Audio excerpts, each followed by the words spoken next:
آج ویو 360 میں امریکہ میں نسل پرستی کے خلاف ہونے والے مظاہروں کے نتیجے میں صدر ٹرمپ کا پولیس اصلاحات کا اعلان۔ کورونا وائرس کی وجہ سے پاکستان میں تعلیم کا نظام درہم برہم، نہ والدین خوش، نہ طلبہ اور نہ ہی اسکول۔ تعلیم کا یہ واویلا بھی کرتے ہیں اور تعلیم کو پرائیورٹی بھی سمجھتے ہیں، تو 5-6 ارب روپے الوکیٹ کر کے یہ پرائیویٹ سیکٹر اور ایجوکیشن کو سیکیور کر سکتے ہیں۔ اور پاکستانی حکومت کی جزوی یا ٹارگیٹڈ لاک ڈاؤن سے کورونا وائرس کے پھیلاؤ کو روکنے کی کوشش۔ وائس آف امریکہ واشنگٹن سے آپ سب کو خوش آمدید۔ آپ دیکھ رہے ہیں پروگرام ویو 360۔ میں ہوں اسد اللہ خالد۔ امریکی صدر ڈونلڈ ٹرمپ نے ایک انتظامی حکم نامے کے ذریعے پولیس کے محکموں میں کچھ اصلاحات کا اعلان کر دیا ہے، جس کے تحت پولیس اہلکاروں پر گرفتاری کے دوران ملزم کو قابو کرنے کے لیے چوک ہولڈ یا گلا گھونٹنے کے طریقہ کار پر پابندی لگا دی گئی ہے۔ اس کے علاوہ امریکی صدر نے پولیس کے محکموں کو ایسی ترغیبات دینے کی تجویز بھی دی جن سے پولیس افسران کی تربیت کو بہتر بنایا جا سکے۔ یہ حکم نامہ ایسے وقت صادر کیا گیا ہے جب گزشتہ ماہ پولیس کی تحویل میں ایک سیاہ فام شخص جارج فلوئڈ کی ہلاکت پر شدید مظاہروں کے بعد صدر پر دباؤ تھا کہ وہ اس سلسلے میں کچھ اقدامات اٹھائیں۔ جہاں جارج فلوئڈ کی ہلاکت پر مظاہرے 3 ہفتے سے جاری تھے، وہیں چند روز پہلے اٹلانٹا میں پولیس کے ہاتھوں ایک اور سیاہ فام شخص کی ہلاکت پر پولیس کے محکموں میں اصلاحات کے مطالبے نے اور بھی زور پکڑ لیا تھا۔ صدر ٹرمپ نے اپنے خطاب میں پولیس کے ہاتھوں ہلاک ہونے والے کئی سیاہ فام افراد کا نام لے کر ان کے خاندانوں سے ہمدردی کا اظہار کیا، لیکن انہوں نے پولیس ڈپارٹمنٹس کو تحلیل کرنے اور ان کی فنڈنگ ختم کرنے کے مطالبے کی شدید مخالفت کی۔ And it's so sad. Many of these families lost their loved ones in یہ بہت افسوسناک ہے۔ ان میں سے کئی خاندانوں نے اپنے پیاروں کو پولیس کی جان لیوا کارروائیوں میں کھو دیا۔ یہ تمام غمزدہ خاندان جان لیں کہ تمام امریکی ان کے ساتھ کھڑے ہیں اور آپ کے پیاروں کی موت رائے گاہ نہیں جائے گی۔ and they understand that when you remove the police, امریکی سمجھتے ہیں کہ جب پولیس کو ہٹایا جاتا ہے تو اس سے سب سے زیادہ محروم لوگوں کا نقصان ہوتا ہے۔ ایک مضبوط قابل بھروسہ پولیس کی ضرورت پسماندہ علاقوں کے باسیوں سے زیادہ کسی کو نہیں، اور ان سے زیادہ کوئی برے پولیس افسران کا مخالف نہیں، جو ہے تو ضرور لیکن انتہائی کم تعداد میں۔ bad police officers, and you have them. They're very tiny. کیا صدر ٹرمپ کی جانب سے امریکی پولیس کے محکمے میں اصلاحات کا ایگزیکٹو آرڈر معنی خیز تبدیلی لا سکتا ہے؟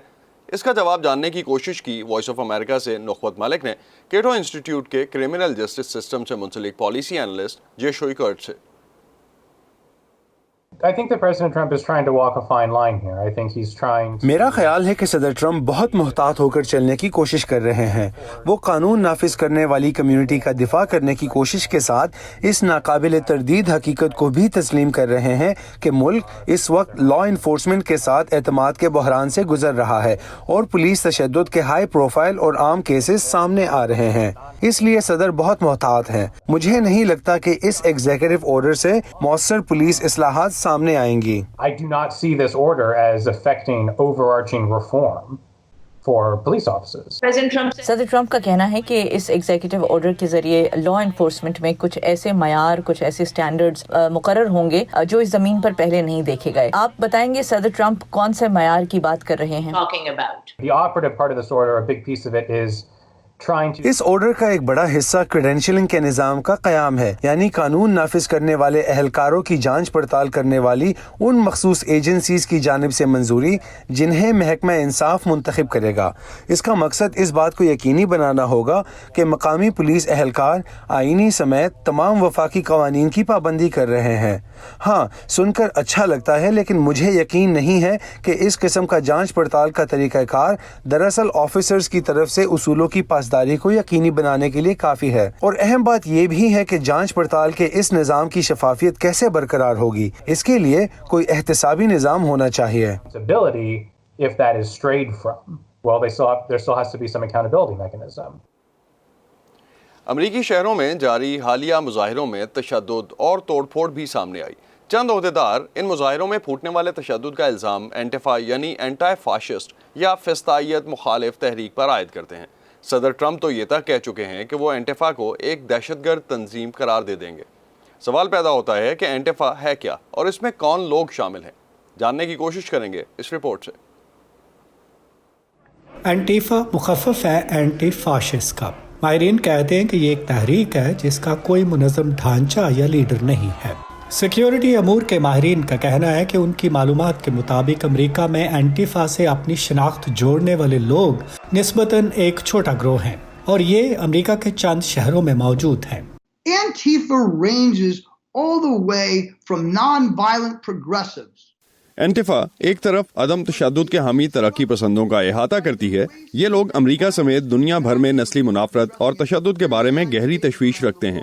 دوسری جانب اس میں متشدد لوگ بھی شامل ہیں جو جبر و استبداد سے جڑے اداروں کو بھی مٹا دینا چاہتے ہیں، جن میں صحافی اور حکومتیں شامل ہیں، لیکن ان کی توجہ زیادہ تر سفید فام بالادستوں، نازیزم کی آیا اور غیر ملکیوں سے نفرت کرنے والوں کا سامنا کرنے پر مرکوز رہتی ہے۔ مسئلہ یہ ہے کہ تعصب اور نسل پرستی سے نمٹنے کے لیے ان سب کے نظریات ایک دوسرے سے مختلف ہیں۔ خود کو اینٹیفا سے وابستہ کہلانے والوں کو امریکہ میں ہونے والے مختلف مظاہروں میں دیکھا گیا۔ وہ کالے ماسک پہنے پولیس اور صحافیوں سے جارحانہ رویہ اپنائے ہوئے تھے۔ تاہم تحقیق سے ظاہر ہوا ہے کہ جب بات سیاسی تشدد کی آتی ہے تو انتہائی بائیں بازو کے گروپ کوئی بڑا مسئلہ نہیں ہے۔ اس ماہ کے اوائل میں صدر ٹرمپ نے اینٹیفا کو دہشت گرد تنظیم قرار دینے کا ارادہ ظاہر کیا تھا۔ تاہم قانونی ماہرین کہتے ہیں کہ اگر اینٹیفا ایک منظم گروپ ہو تب بھی مرکزی حکومت کے پاس اسے دہشت گرد قرار دینے کا کوئی اختیار نہیں ہے۔ But it's not a group and you need یہ ایک منظم گروہ تو نہیں ہے مگر متنوع ہے۔ امریکی قانون کے تحت اسے حقیقت میں گروہ ہونا چاہیے اور پھر اس کا کوئی نہ کوئی بین الاقوامی تعلق ہونا چاہیے۔ یہ میری رائے نہیں، قانون ہے، اور اس وقت ہمارے پاس ایسا کچھ نہیں ہے۔ بنیادی بات یہ ہے کہ یہ گروپ نہیں ہے، صرف ایک وسیع تر نظریہ ہے۔ سن 2019 میں Center for the Study of Hate and Extremism کے مرتب کردہ ڈیٹا کے مطابق سفید فام بالادستی کے حامیوں اور دائیں بازو کے شدت پسند خیالات رکھنے والوں نے قتل کے 26 واقعات میں ملوث تھے جو نفرت کی بنیاد پر مرتکب جرائم کے زمرے میں آتے ہیں۔ ڈیٹا کے مطابق گزشتہ 3 برسوں کے دوران اینٹیفا سے تعلق جوڑنے والے افراد نے ایسے جرائم نہیں کیے۔ میں سمجھتا ہوں کہ بعض واقعات ہیں آپ اینٹیفا کو دہشت گرد قرار دے سکتے ہیں، لیکن اگر آپ نے یہ لیبل لگایا تو پھر آپ کو ماحولیات اور جانوروں کے حقوق کے لیے کام کرنے والوں اور دائیں بازو کی جانب کوکلس کلین، دی ایرین نیشنز اور دی world church of the creator جیسی تنظیموں پر بھی یہی لیبل لگانا ہوگا۔ ہمارے پاس مقامی سطح پر منظم دہشت گردی کی کوئی تعریف نہیں ہے۔ دیگر محققین کا کہنا ہے کہ اینٹیفا کو دہشت گرد گروپ قرار دینے سے دائیں اور بائیں بازو کے خیالات کے حامل دیگر گروہ بھی اس زمرے میں آ جائیں گے۔ میں کہوں گا کہ انتہائی بائیں بازو کی مخصوص ترقی پسندوں کے مظاہرے میں اینٹیفا شاید 1 سے 2% ہو۔ عدم تشدد پر یقین رکھنے والے مظاہرین کی اکثریت ان کے لیے خاص پسندیدگی نہیں رکھتی، وہ ایک خاص درجے کی توڑ پھوڑ میں ملوث ہوتے ہیں، لیکن انہوں نے ایسی کوئی حرکت نہیں کی جسے خاص طور پر تشدد کے زمرے میں رکھ کر انہیں دہشت گرد کہا جا سکے، جس کی کوشش حال ہی میں انتظامیہ نے کی تھی۔ فیڈرل بیورو آف انویسٹیگیشن ایسے بہت سے گروہوں کی نگرانی کرتا ہے جسے وہ ممکنہ خطرہ سمجھتے ہیں۔ اس فہرست میں سفید فاموں کی بالادستی کے حامی گروپ اور اناکس یعنی حکومت دشمن عناصر شامل ہیں۔ انوش اویتسیان کے ساتھ ندیم یعقوب، وائس آف امریکہ۔ امریکہ میں ہونے والی پولیس اصلاحات اور اس کے علاوہ کرونا وائرس کے متعلق اپڈیٹس جاننے کے علاوہ دنیا بھر کی مزید خبریں جاننے کے لیے آپ ہماری ویب سائٹ پہ آ سکتے ہیں urduvoa.com۔ فیس بک پہ ہمارا پیج ہے facebook.com/VOA Urdu، ٹویٹر اور انسٹاگرام پہ ہمارا ہینڈل ہے @urduvoa۔ تازہ ترین خبریں، اہم واقعات، آڈیو ویڈیو رپورٹس اور تجزیے دیکھنے، سننے اور پڑھنے کے لیے ڈاؤن لوڈ کیجیے VOA اردو کی نئی ایپ۔ خبریں اب ہر وقت آپ کی مٹھی میں۔ کرونا وائرس کی وجہ سے پوری دنیا میں نظام تعلیم بھی ہل کر رہ گیا ہے۔ آن لائن ایجوکیشن کا سلسلہ بھی جاری ہے اور کہیں ان مشکلات کی وجہ سے جو آن لائن ایجوکیشن میں درپیش ہیں لوگوں کی طرف سے احتجاج بھی کیا جا رہا ہے۔ پاکستان کے صوبے خیبر پختونخوا میں پرائیویٹ اسکول نیٹ ورکس نے کرونا وائرس کے سبب اسکولوں کی بندش کے خلاف احتجاج کیا ہے اور سنگین نتائج کی دھمکی دی ہے۔ دوسری جانب والدین کا کہنا ہے کہ انہیں تو اسکولز بند ہونے کے باوجود فیس دینا پڑ رہی ہے۔ صورتحال کا جائزہ لیا ہے پشاور سے نظر الاسلام نے اپنی اس رپورٹ میں۔